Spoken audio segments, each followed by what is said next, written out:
Saudi public investment ഫണ്ടിന്റെ ആസ്തിയിൽ വീണ്ടും വർധന രേഖപ്പെടുത്തി.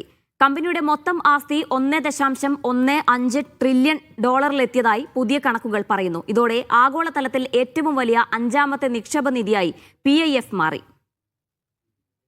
സൗദി അറേബ്യയുടെ സോവറേനിയൻ ഫണ്ടായ പബ്ലിക് ഇൻവെസ്റ്റ്മെന്റ് ഫണ്ടിന്റെ ആസ്തിയിൽ വലിയ വർധനവ് രേഖപ്പെടുത്തി.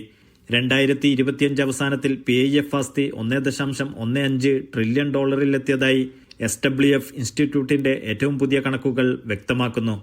2024 ഡിസംബർ അവസാനത്തിൽ 925 ബില്യൺ ഡോളറായിരുന്നിടത്താണ് ഒരു വർഷത്തിനുള്ളിൽ 226 ബില്യൺ ഡോളറിന്റെ വർധനവോടെ ഈ നേട്ടം കൈവരിച്ചത്.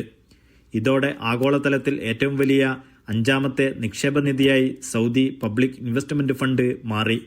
2.04 ട്രില്യൺ ഡോളർ ആസ്തിയുള്ള നോർവേയുടെ ഗവൺമെന്റ് പെൻഷൻ ഫണ്ട് പട്ടികയിൽ 1-ാം സ്ഥാനത്തും ചൈനയുടെ സേഫ് ഇൻവെസ്റ്റ്മെന്റ് കമ്പനി 2-ാം സ്ഥാനത്തും തുടരുന്നു. വിഷൻ 2030ന്റെ ഭാഗമായി വിവിധ മേഖലകളിൽ സൗദി നടത്തിവരുന്ന വൻകിട നിക്ഷേപങ്ങളാണ് PIFന്റെ കരുത്തുറ്റ മുന്നേറ്റത്തിന് പിന്നിൽ. Naushad Irikkur, media 1, Dammam.